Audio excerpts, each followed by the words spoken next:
Mets ta lumière en nos esprits. Répands ton amour dans nos cœurs. Et que ta force sans déclin tire nos corps de leur faiblesse. Repousse l'adversaire au loin. Sans tarder, donne-nous la paix. Ouvre devant nous le chemin, que nous évitions toute faute. Fais-nous connaître Dieu le Père. Fais-nous apprendre aussi le Fils, et croire en tout temps que tu es l'unique esprit de l'un et de l'autre. Amen. Esprit Saint, éclairez-nous pour que nous puissions apprendre chacun à vivre de votre puissance. Alors, ce soir, hop, nous allons...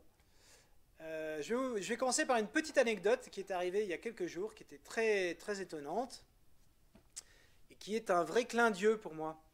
Voilà, j'étais chez des personnes à quelques dizaines de kilomètres d'ici, et au cours de... J'avais fait mention de... enfin, dans une conversation, des différents charismes dans une famille, et puis, comme je revois cette famille, la maîtresse de maison me dit, au fait, tiens, quelles étaient les références que vous nous avez données la semaine dernière? Et je lui réponds 1 Corinthiens 12 et 1 Corinthiens 14. Et à ce moment-là, il y avait un moine bénédictin, prophet solennel, donc un moine de son abbaye.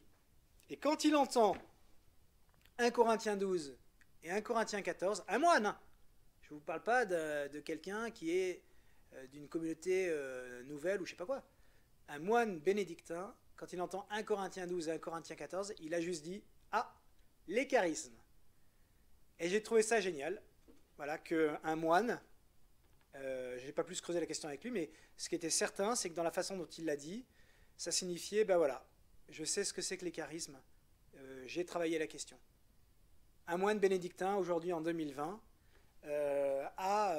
s'est penché très clairement sur la question des charismes, au point qu'il a pu dire donc simplement « Ah, les charismes ». Ben voilà. Eh bien, vous voyez que c'est un trésor de l'Église, je ne fais pas semblant de vous le dire, et c'est un trésor de l'Église qui, très clairement, est en train de se développer, et que, en fait, c'est un trésor de l'Église qu'on est en train de redécouvrir. Alors, il paraît que c'est pas très fort, je crois que je peux pas faire mieux. Hop, mélangeur audio, on va voir ce qu'on a. Non, a priori, je suis à fond. Donc, désolé, il va falloir que vous montiez la capacité sonore de vos appareils. Donc, très joli clin d'yeux cette semaine, hein, donc un moine bénédictin qui percute sur les charismes. Voilà, donc ça en dit long sur la réalité du sujet que nous abordons ensemble. Et puis, je vous rappelle encore aujourd'hui que, par rapport à ce qu'on avait vu la semaine dernière, hein, la dimension hiérarchique et la dimension charismatique de l'Église sont indissociables, et cette complémentarité des deux dimensions de l'Église a été réaffirmée solennellement par le Concile Vatican II dans la Constitution Lumen Gentium au chapitre 12. Voilà, donc j'espère que je suis aujourd'hui convaincu, je suis parvenu à vous convaincre, eh bien, que la redécouverte et j'espère bientôt la pratique des charismes n'a plus à nous sembler étonnante, baroque, ou réservée à ceux qu'on pourrait trop facilement appeler des illuminés. Oui, dans ce cas-là, il faut tout faire pour être illuminé, mais de la bonne façon, à être illuminé par l'Esprit Saint, transfiguré par l'Esprit Saint, plongé, ou baptisé, maintenant vous êtes au courant, dans l'Esprit Saint. Alors, lorsque nous avons commencé ensemble ce parcours, je vous avais indiqué qu'il ne s'agissait pas de se livrer à un exercice intellectuel uniquement, comme si l'Esprit Saint pouvait être aujourd'hui un sujet d'étude comme un autre, ou comme si on pouvait se contenter d'observer l'Esprit Saint de loin, se frotter à lui sans avoir le désir de changer de vie en mieux. Eh bien, aujourd'hui, nous arrivons à la croisée des chemins. Est-ce que vous voulez vraiment entrer dans une vraie dépendance de l'Esprit Saint? Est-ce que vous acceptez l'idée que ce ne soit plus vous, mais l'Esprit Saint qui dirige les grandes décisions et les grandes actions de votre existence désormais? Pour vous donner une image, elle vaut ce qu'elle vaut, hein, eh bien, j'allais dire, on est un petit peu tous comme dans la situation d'un séminariste qui va devoir, le jour de son ordination comme diacre et comme prêtre, qui va devoir poser un acte, qui va engager toute sa vie, qui va modifier tout ce qu'il aurait pu être à partir du moment où il accepte une dépendance totale du Seigneur, et radicale du Seigneur sur sa vie, qu'il accepte de servir, et non pas de se servir. Et bien, j'allais dire ce soir, c'est un petit peu cette image que j'ai à l'esprit. Nous sommes tous devant cette possibilité. Voilà. Est-ce qu'on veut avancer plus? Est-ce qu'on veut stagner? Voilà. Alors, je vous pose clairement la question, hein. Est-ce que vous acceptez chacun l'idée de ne plus vivre comme avant votre vie de foi? Est-ce que vous acceptez le principe que Dieu puisse vouloir accomplir de grandes choses, des merveilles, des prodiges, dans votre vie elle-même? Avez-vous assez de confiance en l'Esprit Saint pour accepter l'idée que malgré votre pauvreté et peut-être votre péché, vous pouvez devenir des instruments dociles dans sa main? Parce que, voyez-vous, peut-être serez-vous les destinataires de charismes puissants. Êtes-vous prêts à les mettre en pratique pour le bien de tous, si cela advient?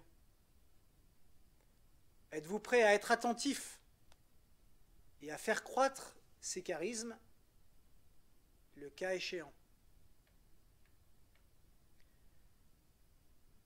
Bientôt, nous allons entendre à Noël un texte qui reprend une prophétie du prophète Isaïe. Et cette prophétie, vous la connaissez. Le peuple qui habitait dans les ténèbres a vu une grande lumière. Sur ceux qui habitaient dans le pays de l'ombre et de la mort, une lumière s'est levée. À partir de ce moment, Jésus commença à proclamer « Convertissez-vous, car le royaume des cieux est tout proche. » Comme il marchait le long de la mer de Galilée, il vit deux frères, Simon, appelé Pierre, et son frère André, qui jetaient leurs filets, car c'étaient des pêcheurs. Jésus leur dit « Venez à ma suite, et je vous ferai pêcheurs d'hommes. » Aussitôt, laissant leurs filets, ils le suivirent. Alors Jésus, à l'approche de Noël, c'est comme s'il nous disait « Acceptes-tu toi aussi, toi qui suis ce parcours fidèlement, acceptes-tu de devenir un pêcheur d'hommes?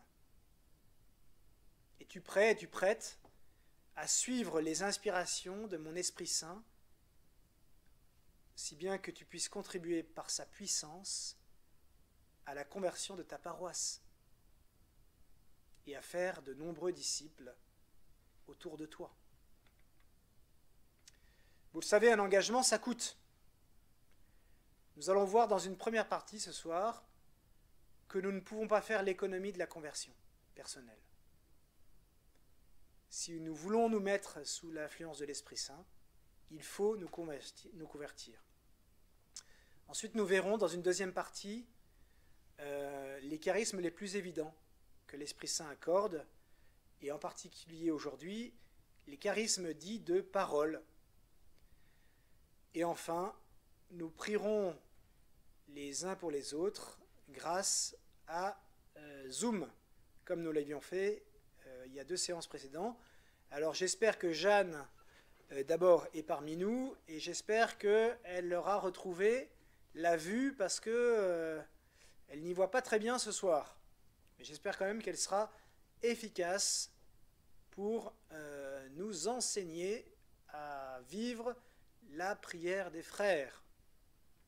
Et à force d'être entraînés comme ça, eh bien, nous apprendrons nous-mêmes, nous aurons l'habitude nous-mêmes de prier les uns pour les autres.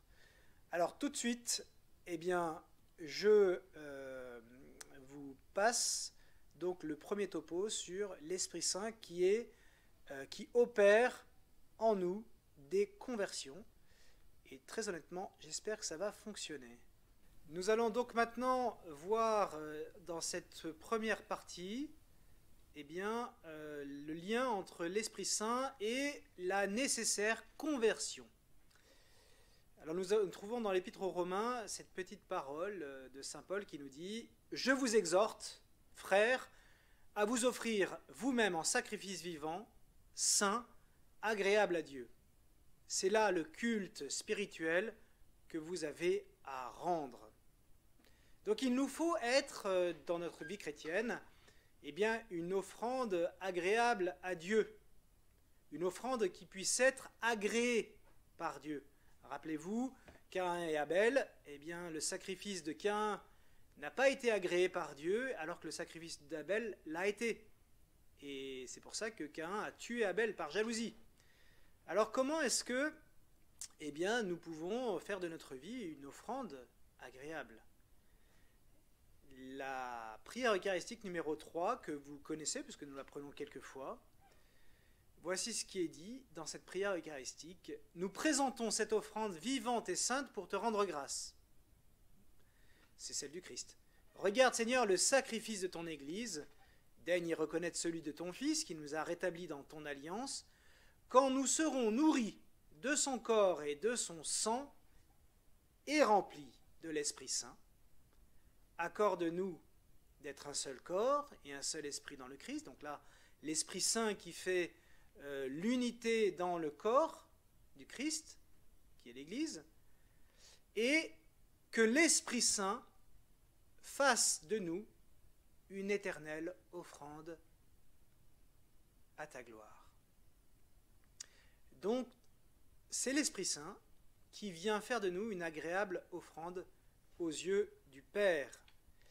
Alors, c'est très important que nous soyons des offrandes agréables, puisque vous savez que la qualité de la victime dans l'Ancien Testament est très importante. En Exode 12, verset 5, verset 1, pardon, voici ce qu'on y dit. Dans le pays d'Égypte, le Seigneur dit à Moïse, à son frère Aaron, « Ce mois-ci sera pour vous le premier des mois, il marquera pour vous le commencement de l'année. Parlez ainsi à toute la communauté d'Israël, le 10 de ce mois, que l'on prenne un agneau par famille, un agneau par maison. Si la maisonnée est trop peu nombreuse, pour un agneau, elle le prendra avec son voisin le plus proche, selon le nombre de personnes. Vous choisirez l'agneau d'après ce que chacun peut manger. Ce sera une bête sans défaut, un mâle de l'année. » Donc ce sera une bête sans défaut. C'est très important. On n'offre pas à Dieu n'importe quel animal. On n'offre pas un mouton à 5 pattes. On n'offre pas une bête qui est blessée. On n'offre pas une bête qui a des défauts. Et il faut quand même se replacer à l'époque. Dans un contexte agricole et d'élevage, présenter et donner à Dieu, sacrifier à Dieu une bête magnifique, c'est un effort considérable. Et c'est un effort très concret. Offrir à Dieu ce qu'on a de plus beau dans son troupeau, c'est s'exposer à ce que le bestiau ne soit pas capable de se reproduire, etc. Donc vous voyez, il y a quand même, on mise une partie de l'avenir, j'allais dire temporel, lorsque l'on offre ce que l'on a de plus beau, le plus beau des agneaux. C'est pas rien du tout. Alors, nous aussi, en quelque sorte, nous devons, dans notre vie morale, offrir au Seigneur, non pas prétendre que nous serions immaculés, mais au moins offrir au Seigneur notre bonne volonté de nous convertir. Et cette question de la bonne volonté, j'aime bien parce que ça renvoie pour moi à Sainte Thérèse de Lisieux, dans l'histoire d'une âme qui, dans le manuscrit A, dit, en parlant de la conversion, je crois que c'est la conversion de Noël, elle dit « En un instant, l'ouvrage que je n'avais pu faire en 10 ans, Jésus le fit, se contentant de ma bonne volonté, qui jamais ne me fit défaut. » Donc nous aussi, entrer dans ce parcours à l'Esprit Saint, nous devons vraiment y entrer avec notre bonne volonté. Vous voyez, j'aurais pu dire, il faut qu'on offre au Seigneur notre sainteté personnelle, la rectitude parfaite de notre vie, l'impeccabilité de notre vie. Mais en fait, je ne l'ai pas dit parce que cela pourrait porter à confusion. Je crois que le terme bonne volonté est plus adapté aux pécheurs que nous sommes, aux pécheurs qui tombons que nous sommes, aux pécheurs qui tombons que nous sommes, mais qui cherchent à se relever. Hein, la gloire du christianisme, c'est pas de prétendre que les chrétiens sont meilleurs que les autres, et donc qu'ils ne tomberaient pas, ou qu'ils soient impeccables alors que les autres seraient emplis de péchés. Ce qui fait la différence avec le chrétien, c'est que le chrétien accepte de se laisser relever par le Christ à chaque fois qu'il tombe. Et c'est une nuance très importante. Alors je vous le livre pourquoi ? Parce que si on imagine que la vie chrétienne c'est être impeccable, eh bien il y a plusieurs risques à ça. Le premier des risques, c'est ce qu'on appelle, alors c'est un peu pédant, le pélagianisme. Pélage était à Rome et il s'est devenu un maître spirituel d'une partie d'aristocrates, et il a enseigné qu'il était possible de choisir le bien et de vivre sans péché, de suivre les commandements de Dieu en exaltant la primauté et l'efficacité de l'effort personnel dans la pratique de la vertu. En un mot, Pélage, c'est la prétendue sainteté à la force du poignet. C'est à l'homme de tout faire, finalement, que Dieu intervienne ou pas, c'est pas ça. Eh bien, évidemment, alors vous voyez, ça c'est quand même un espèce de serpent de mer qui revient régulièrement dans l'Église, où on peut être tenté, vous voyez, un petit peu comme des mantras dans certaines autres religions. On veut répéter des formules, on prétend faire tel acte de vertu, etc. Et en fait, on imagine que c'est ça la sainteté. Non. La sainteté, clairement, eh bien, c'est l'œuvre de pécheurs qui acceptent d'être relevés par le Seigneur. Le deuxième risque, eh bien, c'est de penser aussi que l'absence de péché, hein, on entend ça tellement souvent, mon père, j'ai pas tué, j'ai pas volé. Sous-entendu, j'ai rien fait de grave, donc voilà, je peux tranquillement être pardonné. Mais on ne s'aperçoit pas à quel point c'est faire une offense à Dieu que de dire ça. Et plus on est saint, et les saints le manifestent, plus on s'approche de Dieu, plus on découvre quel est l'abîme de notre péché, qui se glisse même dans des petits actes de vertu qu'on imagine, etc. Vous voyez, on est capable, malheureusement, d'introduire de la réalité pécamineuse un peu partout. Et donc, on pourrait penser, quand on va trop vite, eh bien, que la sainteté, c'est en fait l'absence de péché. J'ai pas tué, j'ai pas volé. Et bien ça s'appelle le pharisaïsme. Et vous savez que les pharisiens, quand vous regardez l'évangile, ce sont des gens bien sous tout rapport. Ils sont très bien par rapport à la loi de Moïse. Mais Jésus passe son temps à leur rentrer dedans. C'est bien qu'il y a une raison. Alors, pour mieux comprendre cette raison, eh bien, j'aimerais passer par Bernanos, le journal d'un curé de campagne, qui explique en fait que l'enfer, donc la conséquence d'une vie de péché, n'est pas celle qu'on imagine. L'enfer, c'est de ne plus aimer. Tant que nous sommes en vie, nous pouvons nous faire illusion, croire que nous aimons par nos propres forces, que nous aimons hors de Dieu. Mais nous ressemblons à des fous qui tendent les bras vers le reflet de la lune dans l'eau. On juge l'enfer d'après les maximes de ce monde, et l'enfer n'est pas de ce monde. Il n'est pas de ce monde, et moins encore du monde chrétien. Un châtiment éternel, une éternelle expiation. Le miracle est que nous puissions en avoir l'idée ici-bas, alors que la faute à peine sortie de nous Il suffit d'un regard, d'un signe, d'un muet appel pour que le pardon nous fonce dessus, du haut des cieux, comme un aigle. Ah, c'est que le plus misérable des hommes vivants, s'il croit ne plus aimer, garde encore la puissance d'aimer.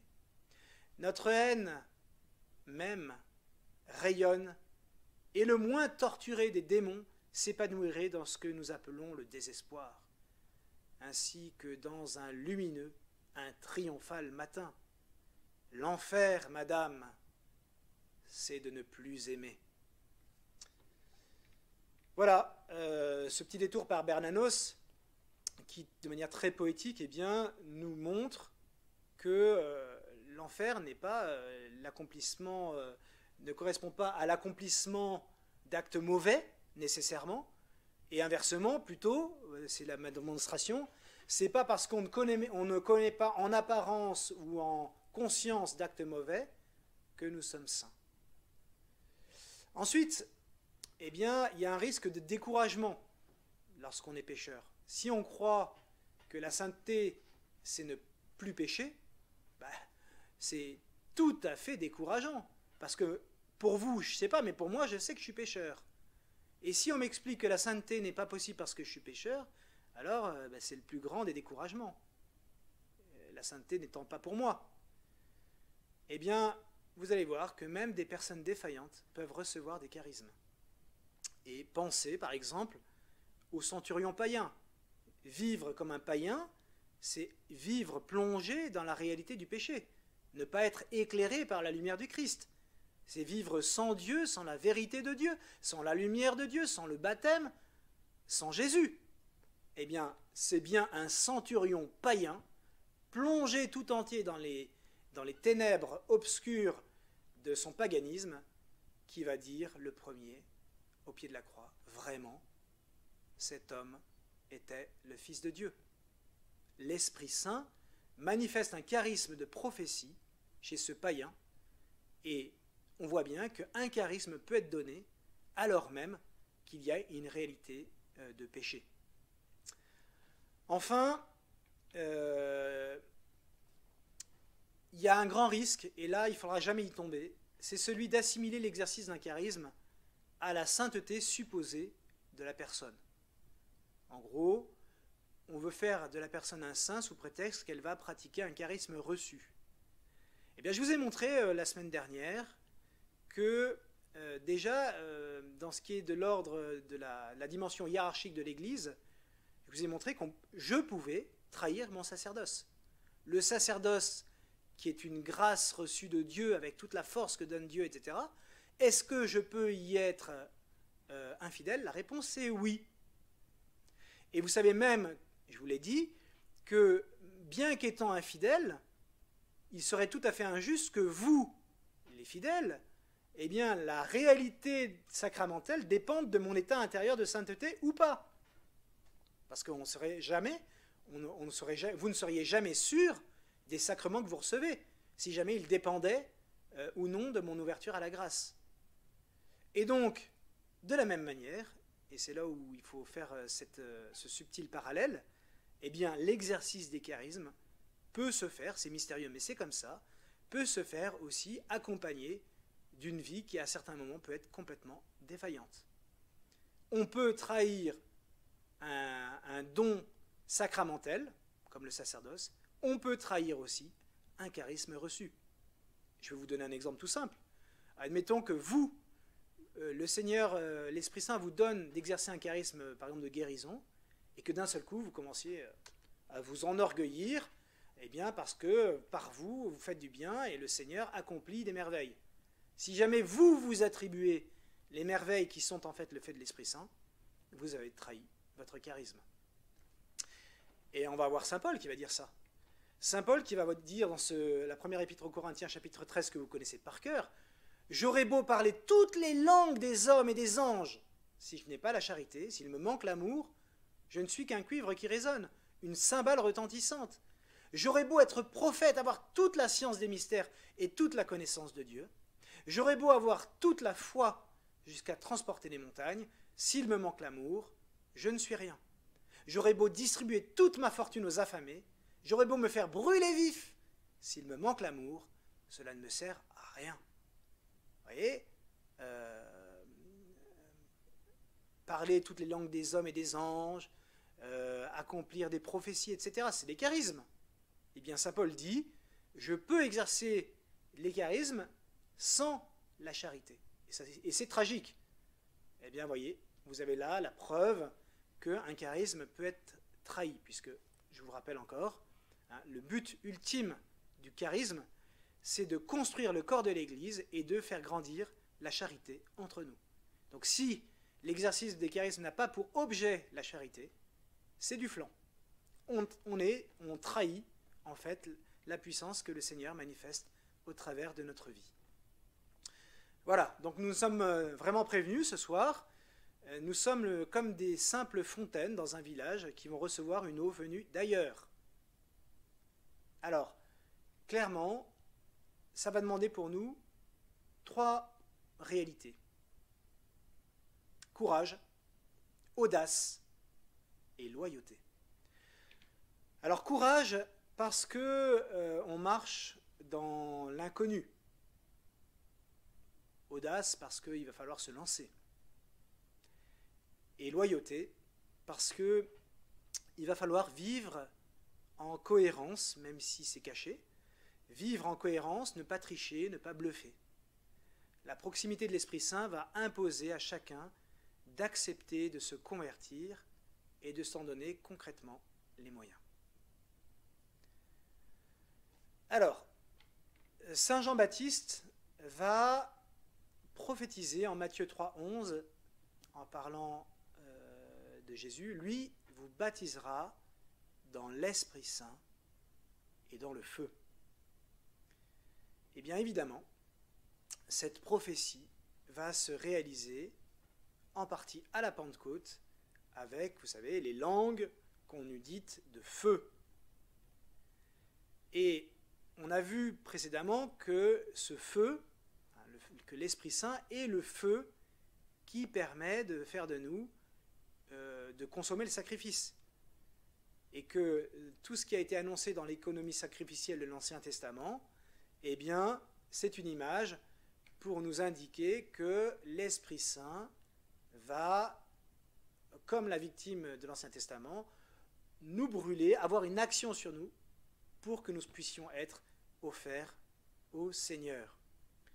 Alors le feu brûle, comme le sacrifice brûle, la victime va brûler dans le sacrifice.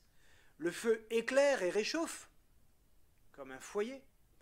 Et le feu purifie, comme l'or au creuset, comme le rappelle Zacharie.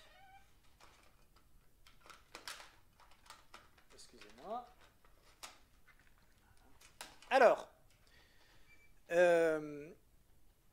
la sainteté de Dieu ne va pas supporter de mélange. Alors, il est évident que pour l'instant, c'est un pécheur qui vous parle, et c'est un pécheur qui parle à des pécheurs. C'est-à-dire que le mode habituel de vie qui est le nôtre, c'est l'économie, si vous voulez, du bon grain et de l'ivraie. En nous, il y a plusieurs réalités qui sont des réalités qui sont différentes, nuancées, etc. Mais, eh bien, tout ça, le Seigneur va vouloir consumer tout ce qui en nous eh bien, est de l'ordre du péché. Alors, je suis un peu perdu parce que quelqu'un vient de te frapper à la porte. Voici ce qu'on entendait, ce que l'on chantait lors du matin de la Pentecôte. Écoutez bien, c'est magnifique. Un feu divin surgit, qui ne brûle pas, mais qui illumine, qui ne consume pas, mais qui resplendit. Il trouva les cœurs des disciples comme des réceptacles purs et leur donna ses dons et ses charismes. Et Gauthier de Saint-Victor, au XIIe siècle, voici ce qu'il écrit. Ce feu divin consume les épines et les ronces des vices et la rouille des péchés. Il ne consume pas la nature, mais il la purifie. Voilà. Alors, l'accueil de l'Esprit Saint ne saurait se faire dans un cœur qui refuse la conversion. Voilà. On ne peut pas à la fois désirer dans ce parcours recevoir l'Esprit Saint, vivre des charismes, et en même temps refuser la conversion. Et c'est ce que saint Pierre va dire dans les Actes des Apôtres au chapitre 2. « Convertissez-vous, que chacun de vous soit baptisé au nom de Jésus-Christ pour le pardon de ses péchés, vous recevrez alors le don du Saint-Esprit. » Conversion, baptême, si on a déjà reçu le baptême, baptême, conversion, et ensuite vous recevrez le don du Saint-Esprit. Donc l'Esprit Saint n'est pas celui qui intervient en nous lorsque tout est purifié, une fois que le boulot est fait. L'Esprit Saint, c'est celui-là même qui vient purifier notre cœur. Et pour avancer loyalement avec l'Esprit Saint, eh bien, ce n'est pas possible de faire l'économie de notre conversion personnelle. Alors, nous allons maintenant prendre un petit temps de prière pour demander à l'Esprit Saint, eh bien, si vous voulez, que nous puissions nous engager sur un chemin de conversion personnelle, que chacun, en fait, prenne l'engagement intérieur dans son cœur de changer quelque chose à sa vie, parce que nous avons besoin, eh bien, de changer, de convertir notre existence. On peut réfléchir à ce qu'on voudrait offrir à l'Esprit Saint selon notre bonne volonté. Et ça peut être une mauvaise habitude qu'on veut abandonner. Ça peut être des addictions. Ça peut être un comportement dangereux ou immoral. Ça peut être des réflexes à convertir en face du stress, par exemple, en famille. Ça peut être notre attitude face à telle ou telle tentation. Voilà, offrons à l'Esprit Saint notre bonne volonté, notre désir de convertir notre vie. Viens, Esprit Saint.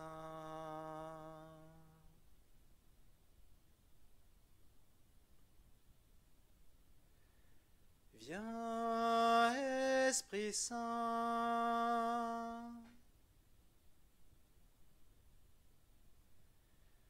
Viens, Esprit Saint.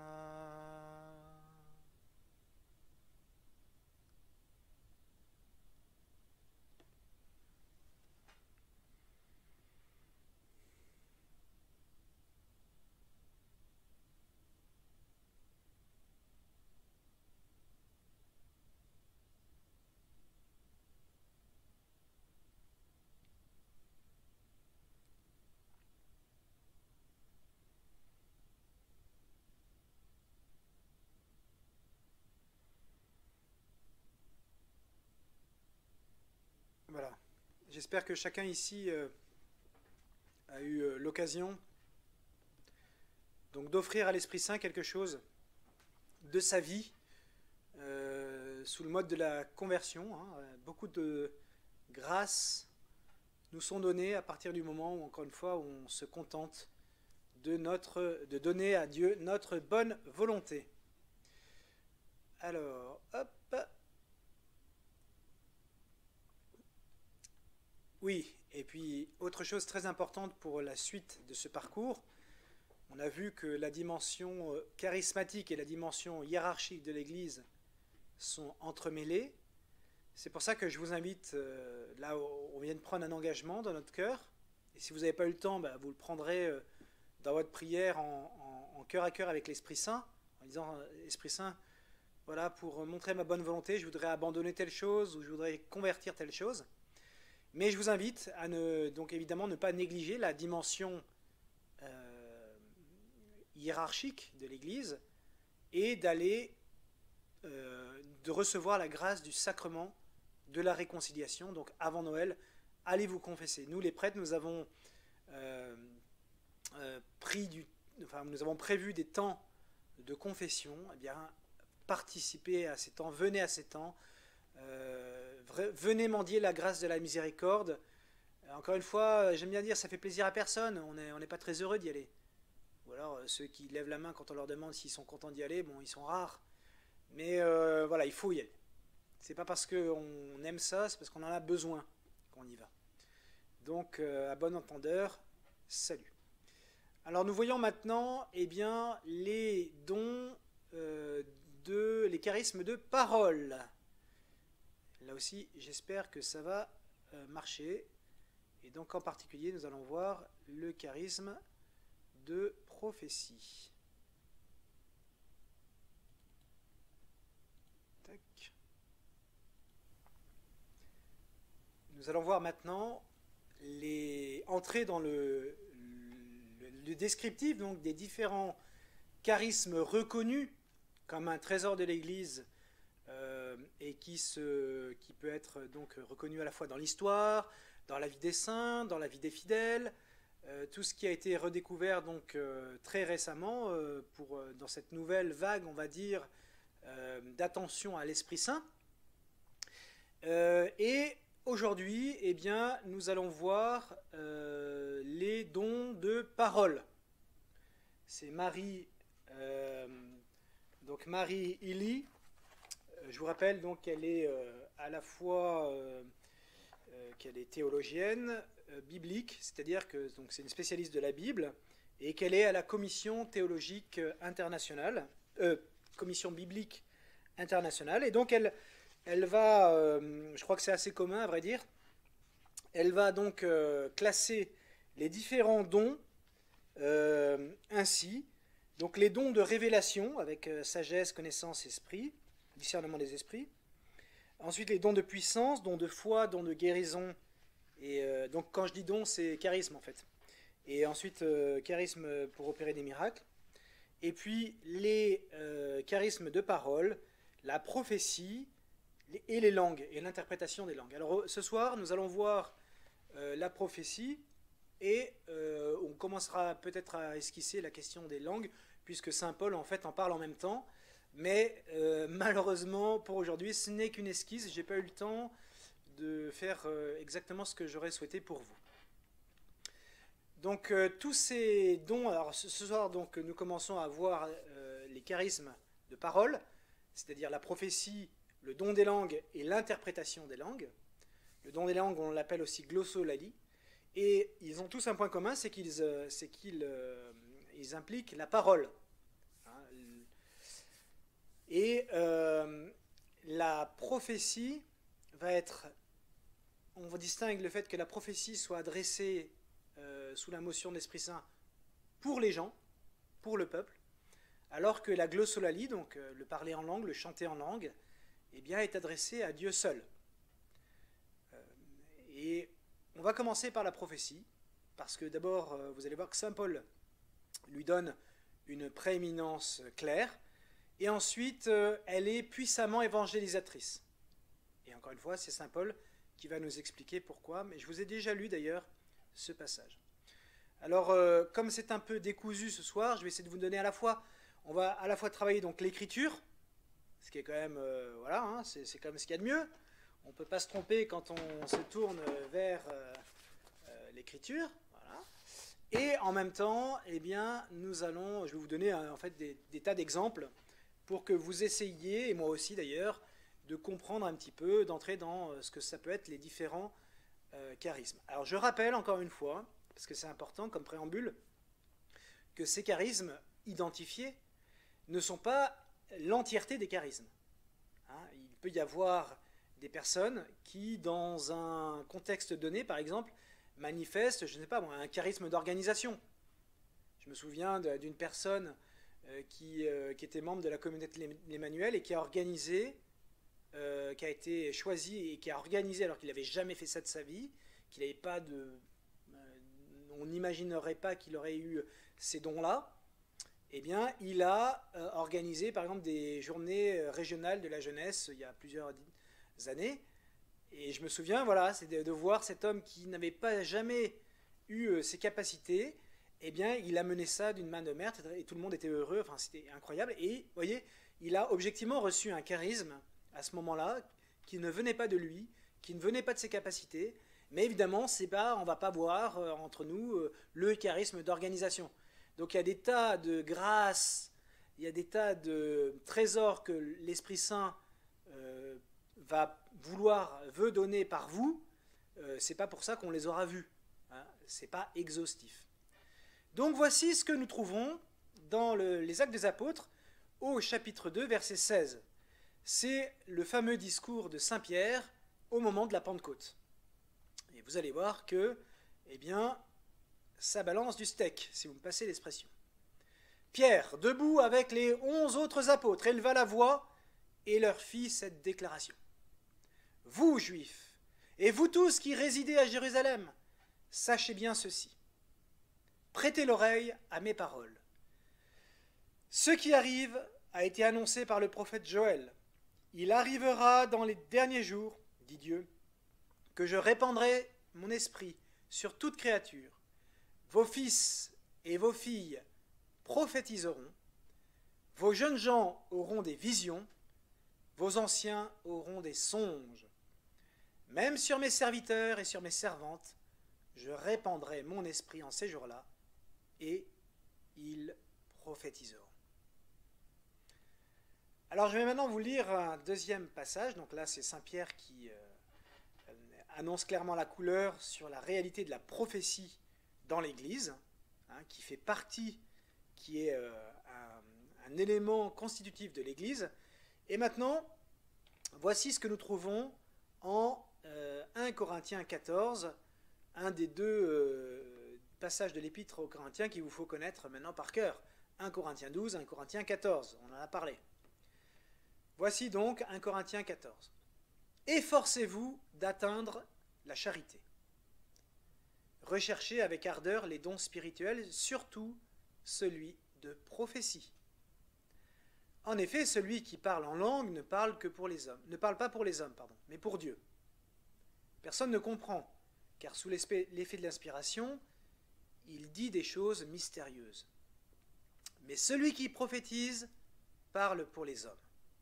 Il est constructif, il réconforte, il encourage.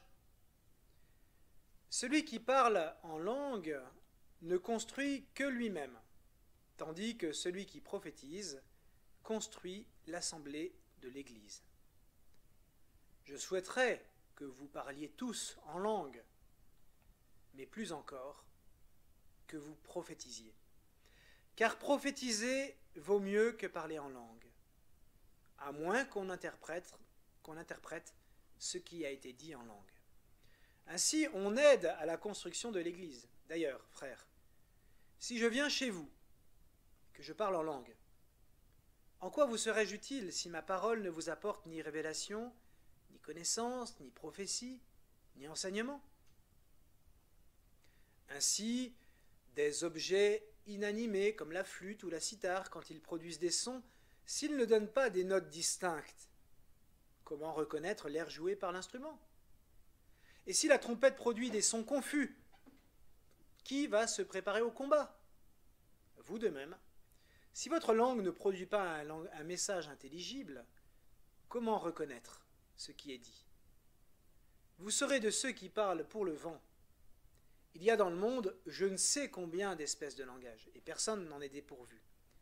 Mais si je ne connais pas le sens de ce langage, je serai un barbare pour celui qui parle, et il le sera pour moi.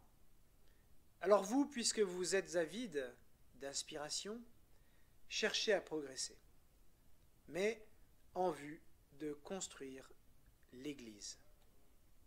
Très important. Dès lors, celui qui parle en langue, qu'il prie pour être capable d'interpréter. Si je prie en langue, mon esprit assurément est en prière, mais mon intelligence reste sans fruit. Que vais-je donc faire? Je vais prier selon l'inspiration, mais prier aussi avec l'intelligence. Je vais chanter selon l'inspiration, mais chanter aussi avec l'intelligence. Car si tu prononces une prière de bénédiction selon l'inspiration seulement, alors celui qui est là et n'y connaît rien, comment va-t-il répondre Amen à ton action de grâce, puisqu'il ne comprend pas ce que tu dis? Toi, bien sûr, tu fais une belle action de grâce, mais ce n'est pas constructif pour l'autre. Je parle en langue plus que vous tous, et j'en rends grâce à Dieu. Mais, quand l'Église est rassemblée, je préfère dire 5 paroles avec mon intelligence, de manière à instruire les autres, plutôt que d'en dire 10 000 en langue. Frères, pour le bon sens, ne soyez pas des enfants.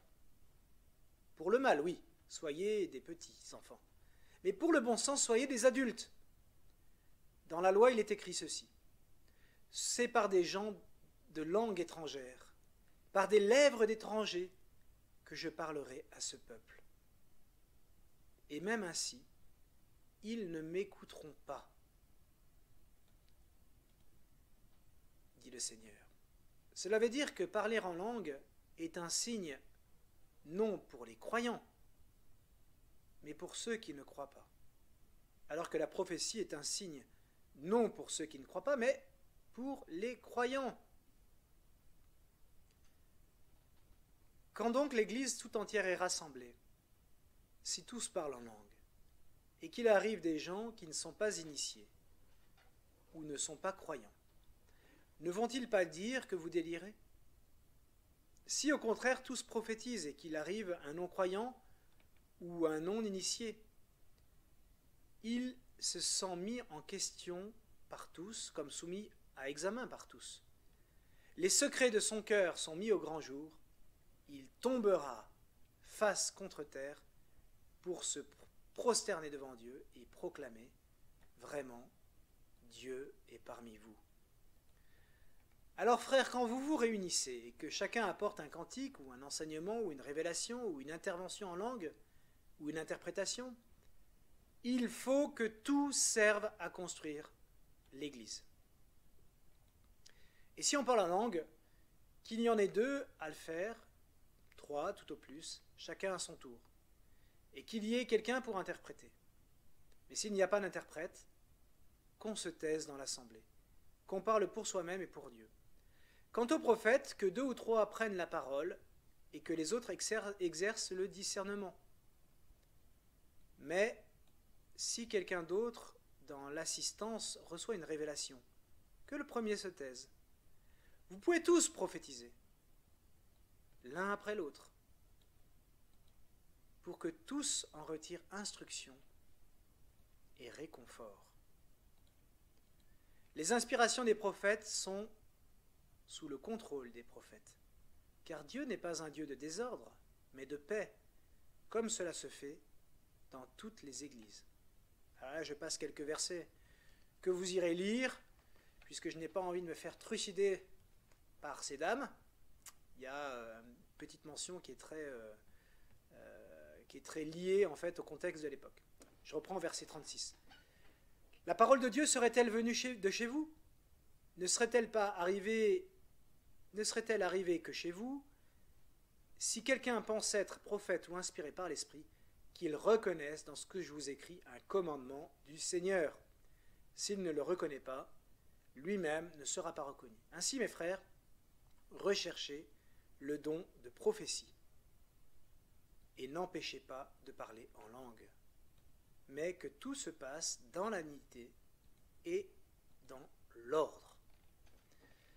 Alors vous voyez que ce long passage donc de 1 Corinthiens 14 eh bien, donne plusieurs indications. Vous voyez, il parle à la fois de la prophétie, de la glossolalie, du parler ou chanter en langue, et de l'interprétation des langues.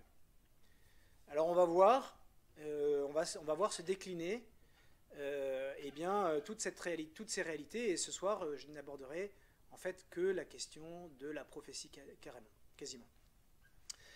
Ce que j'aimerais vous redire, alors je vais reprendre un petit peu les textes, les éléments importants que j'ai notés dans le texte.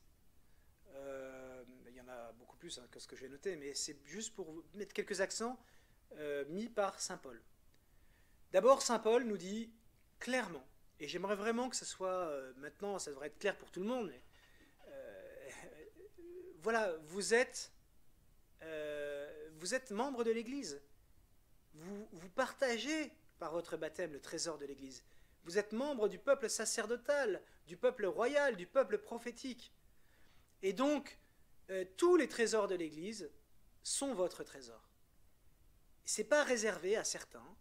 C'est pas, je sais pas, une chasse gardée ou un truc qu'on aurait mis dans un coffre qui a été oublié au cours de l'histoire et que, voilà, non. C'est un trésor pour aujourd'hui. Et vraiment, j'aimerais que chaque paroissien qui entend cet enseignement se souvienne que les charismes sont pour lui parce que c'est le trésor de l'Église pour construire le corps de l'Église. Donc saint Paul vous dit clairement, recherchez avec ardeur les dons spirituels. Oui, recherchez les charismes. Et il commence en disant « Efforcez-vous d'atteindre la charité ». Je vous rappelle que dans l'ordre des épîtres, de l'épître, la première aux Corinthiens, pardon, vous aviez 1 Corinthiens 12 qui commence à parler donc des charismes, 1 Corinthiens 13 où saint Paul dit « Vous auriez beau avoir tous ces charismes, si vous n'avez pas la charité, vous n'avez rien compris, vous n'avez rien. Si vous n'avez pas la charité, vous n'avez rien. » Donc tous les charismes, et là saint Paul est extrêmement clair, ils n'ont qu'un seul but, je vous le redis, c'est la construction du corps de l'Église et dans l'Église, l'augmentation de la charité entre nous. Donc saint Paul commence, efforcez-vous d'atteindre la charité. Tout ce qu'on fait dans ce parcours, le but ultime, c'est pas de se faire plaisir, c'est pas de découvrir des trucs un peu bizarres, non. Ultimement, clairement, ce qui est en jeu, c'est la construction de la paroisse. C'est faire grandir la charité dans la paroisse. Donc, efforcez-vous d'atteindre la charité. Et recherchez, dit saint Paul, donc les dons avec ardeur, les dons spirituels, et surtout celui de prophétie. Voilà. Pourquoi ? Parce que celui qui parle en langue, c'est pour lui, entre lui et Dieu. Alors que celui qui va prophétiser, eh bien, il va parler pour les autres. Et à quoi sert la prophétie ? Saint Paul est très clair, la prophétie, c'est toujours positif. On va dire dans 99% des cas, la prophétie, et si tel ou tel exerce ce charisme de prophétie, il faut que ça soit pour la construction du corps et que ça soit positif. La prophétie, elle sert, vous voyez, celui qui prophétise, donc le prophète, il est constructif, il réconforte et il encourage. Tout ça, c'est extrêmement positif. Hein, être constructif, construire le corps de l'Église, réconforter, c'est-à-dire guérir, soigner, etc. Et encourager, eh bien, c'est-à-dire développer la charité, développer l'ardeur à suivre le Seigneur. Voilà, donc cherchez à progresser, nous dit encore saint Paul, mais en vue de construire l'Église. Et c'est pour ça qu'il dira, moi, comme la prophétie, elle s'adresse aux gens, c'est Dieu qui va s'adresser à son peuple, eh bien je préfère dire 5 paroles intelligibles de prophétie que 10 000 paroles en langue que personne ne comprend. Alors, je vous relis, enfin on a relu ce passage que je vous avais déjà, sur lequel on s'était déjà arrêté. Hein, pourquoi est-ce que la prophétie est si importante ? Parce qu'elle est capable de convertir les non-croyants. Parce que le non-croyant qui vient dans une liturgie et où en fait il va comprendre que par un don de Dieu, quelqu'un est capable de percer son cœur, eh bien saint Paul dit, il tombera la face contre terre pour se prosterner devant Dieu et proclamer vraiment Dieu est parmi vous. Donc un non-croyant ou un non-initié, la prophétie va être capable de le toucher au plus profond. C'est pour ça qu'elle est profondément missionnaire. Hein, et l'intention missionnaire de votre curé, c'est de faire en sorte que la mission soit toujours plus grande, plus forte, plus puissante, plus opérationnelle. Et donc, développer les charismes de prophétie, c'est pas pour se faire plaisir, c'est réellement une manière pour moi, comme curé, eh bien, d'évangéliser. Il faut que tout serve à la construction de l'Église. Ensuite, saint Paul va nous rappeler qu'il il y a un élément qui est extrêmement important, et on le verra de manière spécifique, c'est la question du discernement.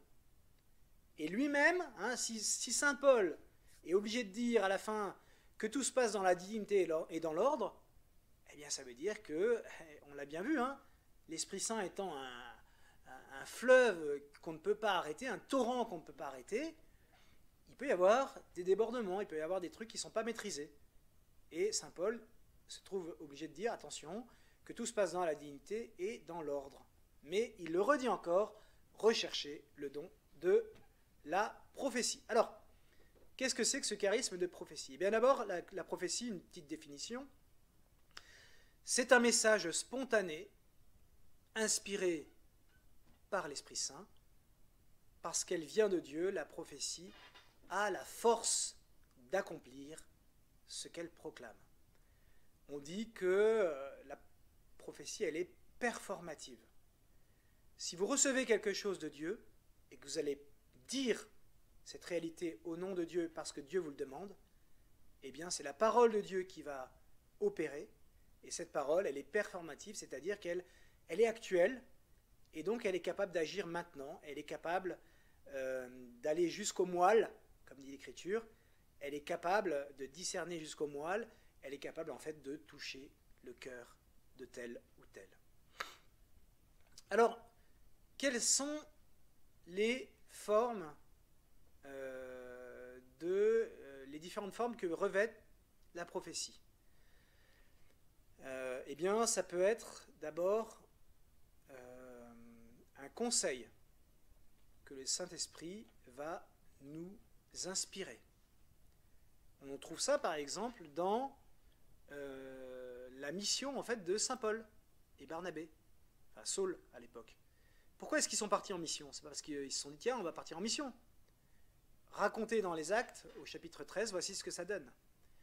Il y avait dans l'église, qui était à Antioche, des prophètes et des hommes chargés d'enseigner.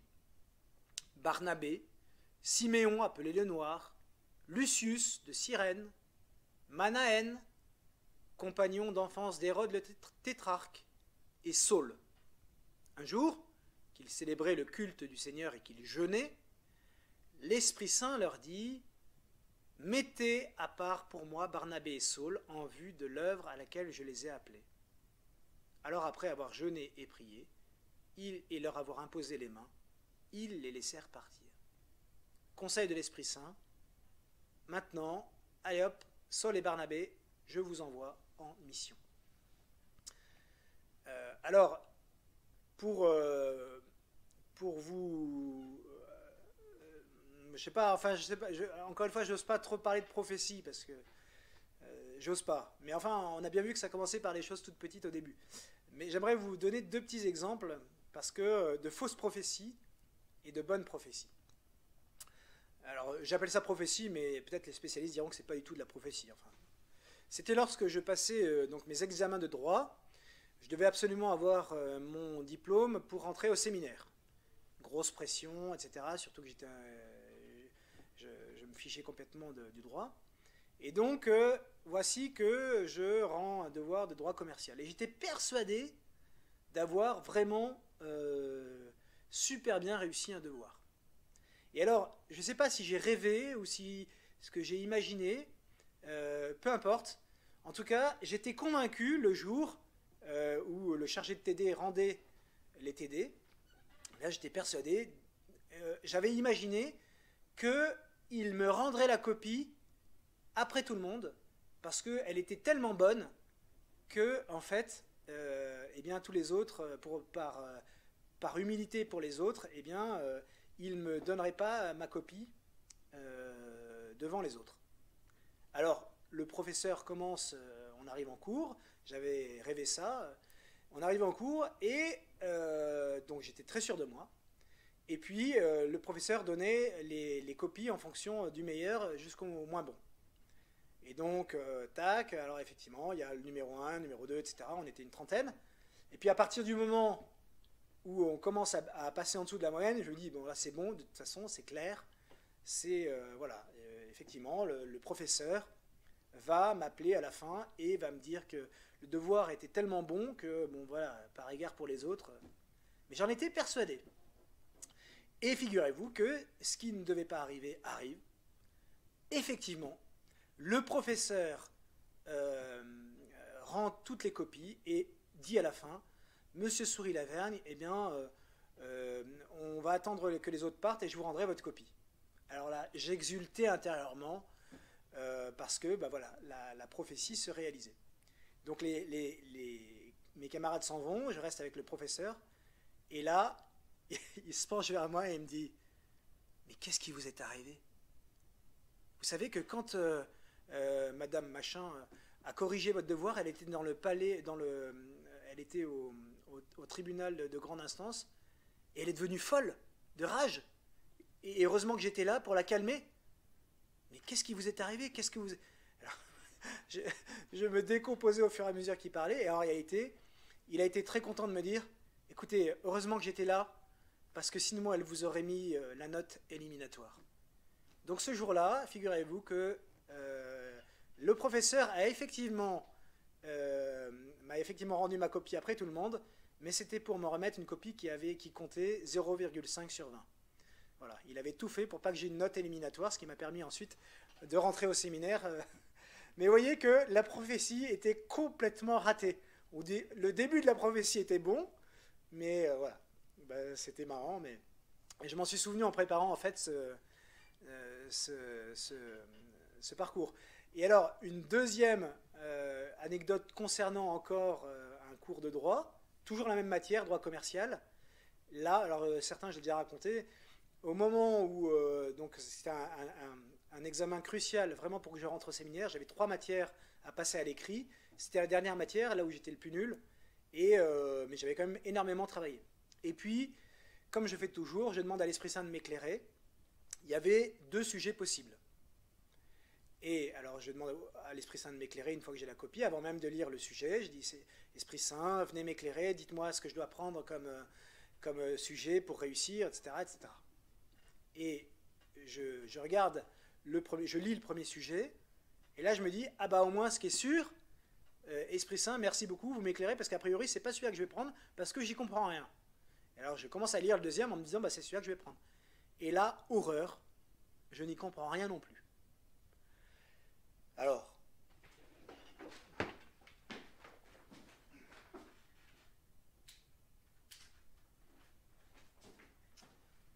pardon.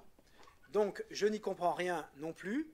Alors, ben, qu'est-ce que je fais dans ce cas-là? À nouveau, je me remets à prier.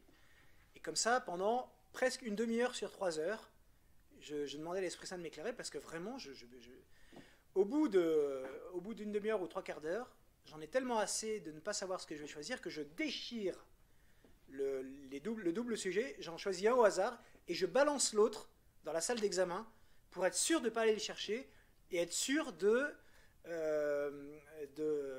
travailler que sur celui. J'avais vraiment demandé à l'Esprit Saint qui m'éclaire. Et donc je lui ai demandé que voilà, donc le sort en était jeté, c'était celui-là que l'Esprit Saint m'avait demandé de prendre. Et là, mais je comprends rien. Et comme ça, il y a 2h30 qui passent.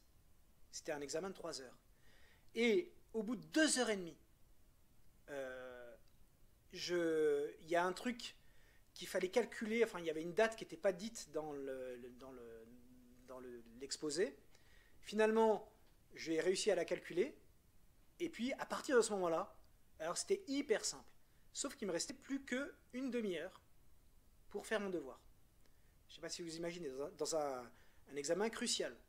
Et donc, je me suis retrouvé à faire, alors en droit, vous savez, on fait 2 grandes parties et puis 2 sous-parties. Eh bien, je n'ai rédigé que l'introduction, la première partie de la première partie, et le reste, j'ai juste mis le plan. Donc c'était évident que j'avais raté mon examen. Je suis parti furieux, j'ai été pleurer dans une église en disant « Seigneur, il y en a marre, si tu veux pas que je devienne prêtre, faut le dire, moi je peux plus. » Voilà, il fallait me le dire avant, bref, j'étais dans une colère terrible. Et en réalité, eh bien figurez-vous qu'au moment de la remise des copies, on n'était que 3 ou 4 dans toute la fac à avoir trouvé, calculé la petite date. Et donc, quelle que soit la nullité ou la qualité de notre devoir, eh bien, la professeure nous a de toute façon donné la moyenne, parce qu'on avait juste, il suffit juste de trouver cette petite date. Tous ceux qui l'avaient trouvé avaient de toute façon la moyenne. Donc finalement, j'ai pas eu une mauvaise note, et j'ai pu ensuite rentrer au séminaire, etc. etc. Mais voyez, voilà, donc un exemple dans la même matière, où l'Esprit Saint, en quelque sorte, m'a bien éclairé, enfin, où j'ai pas su lire la prophétie, et un autre moment où eh bien l'Esprit Saint a été un auxiliaire puissant. Voilà, donc je raconte un peu ma vie, mais comme dit Guillemette, quand on commence à raconter sa vie, c'est qu'on n'a rien à raconter. C'est un truc de prof. Alors, il y a aussi, donc là c'était l'Esprit Saint donne des conseils, la prophétie elle s'exerce sous forme de conseils, elle peut s'exercer sous forme de vision. Et une des visions que vous connaissez tous dans l'Écriture, eh bien, c'est dans les Actes des Apôtres au chapitre 10, Saint Pierre se pose la question de savoir si, comme il est juif, hein, est-ce que maintenant qu'on passe sous la loi de l'Alliance nouvelle, la loi de Jésus, est-ce que la loi de Moïse déclare impur, est-ce qu'on peut en manger? Saint Paul dit oui, lui il ne sait pas trop. Eh bien, il a une vision. Il a une vision, alors qu'est-ce qu'il voit? Il contemple le ciel ouvert et un objet qui descendait. On aurait dit une grande toile tenue aux quatre coins et qui se posait sur la terre. Il y avait dedans tous les quadrupèdes, les reptiles, les oiseaux du ciel, etc., etc. Il y a une voix qui dit « Ce que Dieu a déclaré pur, toi ne le déclare pas interdit ». Voilà. Cette vision eh bien, va permettre à Saint Pierre de faire passer toute l'Église dans l'économie de la Nouvelle Alliance, c'est-à-dire eh bien, les interdits alimentaires de l'Ancien Testament, c'est fini. Ensuite, la prophétie peut consister à lire dans les cœurs et à montrer à quelqu'un qu'il est aimé. Je vous ai raconté, alors, bon, je raconterai cet exemple un peu plus tard. Ensuite, la prophétie peut être un songe, par exemple les rois mages, on va entendre parler d'eux bientôt. Eh bien, les rois mages, avertis en songe de ne pas retourner chez Hérode, ils partirent par un autre chemin, etc. etc. Voilà. Ils ont été avertis en songe que en fait Hérode est un renard et qu'il ne faut pas retourner chez ce renard. Ensuite, la prophétie peut s'exercer sous la forme de la reconnaissance de ce qui est invisible pour l'œil. Alors ça c'est absolument génial parce que quand on réfléchit, la prophétesse Anne et le vieillard Siméon qui sont dans le temple, quand Jésus arrive porté par ses parents qui viennent le présenter au temple, rien ne distingue Jésus des autres enfants qui sont présentés au temple. Et pourtant, Anne et Siméon reconnaissent en Jésus eh bien, le Messie. Et donc quelque chose qui n'était pas visible pour eux eh bien, devient une certitude. Ensuite, la prophétie, elle peut, évidemment, c'est souvent selon cette acception qu'on emploie, elle peut concerner, elle peut annoncer l'avenir. Et prenez Jésus qui dit, en regardant, rappelez-vous le passage de Jésus, quand il regarde le temple avec ses disciples sont admiratifs devant le temple extraordinaire, etc. Ils font une petite visite archéologique. Enfin, le temple, c'est vraiment l'institution d'Israël. On n'y touche pas au temple. Jésus dit, en 2-3 mots, ok, bah les gars, ce que vous voyez il n'en restera plus pierre sur pierre. On a du mal à l'imaginer. Bah, je vous rappelle que dans l'année 70, le temple de Jérusalem est rasé par les Romains. Voilà. Jésus avait prophétisé sur un événement qui va se passer quelques années plus tard. Enfin, la prophétie peut être une parole actuelle. Je vous ai parlé de la réalité performative de la prophétie. C'est-à-dire que la personne, c'est la bonne parole que Dieu veut dire à la personne quand elle a besoin de l'entendre. Et je vous ai cité déjà en homélie ou peut-être même ici, cet exemple absolument génial d'une personne qui en Angleterre va prier dans une église. Quand il rentre dans l'église, il n'y a qu'une seule dame, il y a une dame qui est en train de prier, et il se met en prière, et puis là, il sent dans son cœur qu'il faut qu'il aille dire à cette personne, au nom du Seigneur, que le Seigneur l'aime. on imagine le débat intérieur qu'il peut avoir, en se disant je vais certainement pas la déranger, elle prie, enfin toutes les bonnes raisons qu'on se donne à partir du moment où on a une motion. Il s'approche de la personne, il est très gêné, et il lui dit écoutez, madame, je suis désolé de vous déranger dans votre prière, mais il me semble que le Seigneur veut vous dire qu'il vous aime. Et là, instantanément, la personne se met à pleurer. Pourquoi ? Parce que dans le secret de sa prière, dans le secret de son cœur, cette dame, en fait, était en train de crier vers le ciel en disant « Mais quel Dieu es-tu que tu ne sois même pas capable de me dire que tu m'aimes ?» Voilà. Voilà un exemple magnifique, vous voyez, de l'actualité de la parole prophétique qui est capable de toucher le cœur. C'est pour ça que saint Paul dit un non-initié ou un non-croyant qui débarque, à partir du moment où il se sent découvert dans son cœur, la première chose qu'il va pouvoir faire, c'est de se mettre à genoux, de rendre gloire à Dieu en disant vraiment Dieu est parmi vous. Voilà. Alors, je vais bientôt terminer. Il va falloir qu'on apprenne à faire usage du don de prophétie, c'est-à-dire qu'on va apprendre à être sensible à ce que le Seigneur nous dit. C'était exactement le témoignage de Virginie Berton la semaine dernière, hein, qui nous invitait, qui nous a montré comment est-ce qu'elle a affiné son sens de la parole reçue, en disant, rappelez-vous, le Seigneur, alors je ne sais plus si elle a été visuelle ou pas, enfin, elle c'était plutôt par la vision et son mari par l'audition ou l'inverse, peu importe, mais elle a eu cette remarque très intéressante en disant l'Esprit Saint, en fait, il va toujours prendre en compte notre réalité psychologique, notre réalité corporelle, etc. Et il va passer par ce qui nous est familier pour nous transmettre un message prophétique. Alors, comment est-ce qu'on peut faire pour grandir dans l'usage du don de la prophétie? D'abord, comme je vous l'ai rapporté avec les petites histoires que j'ai eues en droit, d'abord, il va falloir grandir dans le don de prophétie, donc grandir dans la sensibilité. Si vous voulez, au début, on aura peut-être des petites intuitions comme ça, et puis bientôt, elles pourront grandir, etc., jusqu'à des choses extraordinaires, pourquoi pas. Je vous rappelle, hein, le principe de croissance, c'est le mode d'être de l'Esprit Saint, le mode d'agir de l'Esprit Saint. Et ensuite, qu'est-ce qu'il va falloir faire? Eh bien, 2 conseils. D'abord, écouter la voix du Seigneur pour sa propre vie. C'est-à-dire prendre l'habitude, réellement, de se demander, de se disposer, en fait, à écouter la volonté du Seigneur quand il nous parle. Dans ma vie, dans ma journée. Voilà, Seigneur, qu'est-ce que tu as voulu me dire? J'ai rencontré telle personne, j'ai lu tel truc, qu'est-ce que tu veux me dire, etc. Donc, vous voyez, développer la sensibilité de l'attention à la motion de l'Esprit Saint. Et la deuxième conseil, c'est se plonger dans la parole de Dieu, puisque à certains moments, eh bien, c'est une parole. C'est par une parole de l'Écriture que le Seigneur va vouloir donner une réalité prophétique. Alors on va voir, et on le verra probablement la prochaine fois, que évidemment ça ne se fait pas n'importe comment, parce que le maître mot, c'est le discernement. Et on va voir qu'il va y avoir un discernement par la vérité.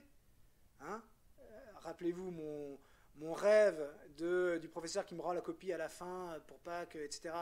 C'était juste faux, ce que j'avais imaginé. Le début était vrai, mais en fait c'était faux. Donc le critère de la vérité est très important. Est-ce que ce qui m'a été inspiré, c'est vrai ou c'est faux? Et puis ensuite, il y a le critère de la charité. Est-ce que ce qui m'est inspiré, ça va construire réellement le corps de l'Église? Est-ce que ça va vraiment réconforter? Est-ce que ça va vraiment encourager une personne? Est-ce que ça va vraiment la conduire à aimer plus le Seigneur? Voilà!